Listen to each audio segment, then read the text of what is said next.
Also, he cannot, before you start asking questions, I'll warn you, he cannot talk about operational details. Kaya pag bigla kaming sasapat at sasabihin na namin ng isang sasagot, it's because it's still ongoing. But he can tell you what happened.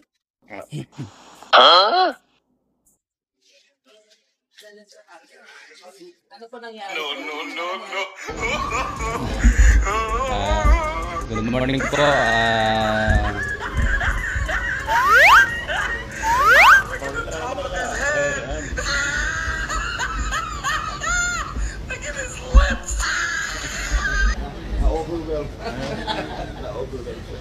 Alam mo, sa training sa military at sa police, walang training para makakaharap sa president.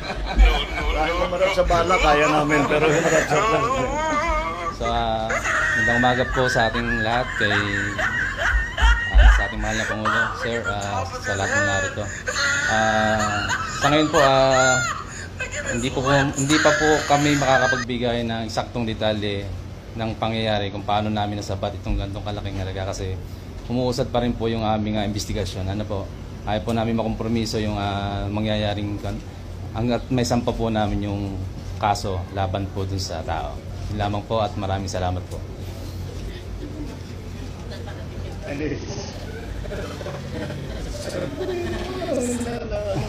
Na-intercept niyo sa roadblock.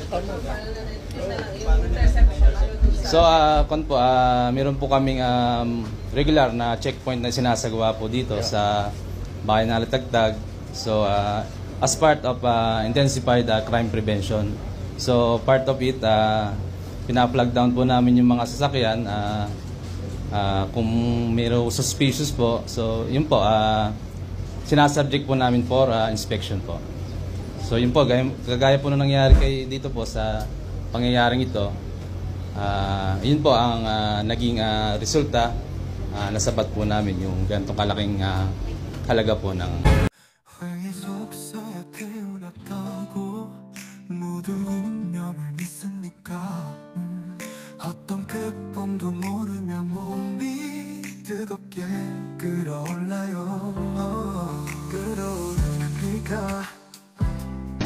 Sa dami ng nire-raid, bakit ba wala akong nakikitang nahuhuli? Maraming nire-raid ng police sa Bureau of Customs na nag-hoarding daw ng bigas. May nakita ba kayong kinasanampahan ng kaso maliban sa paghuli sa pahinante, sa budigero? Na maliwanag na hindi naman sila may-ari nun. Even sa drugs, sir. Sa droga, ganun din. Yung driver lang, yung nagatid lang ng kotse, nag-drive ng kotse. Asan? Palagi kong sinasabi, hindi naman pwedeng may crime pero walang criminal. Dapat sabay yun.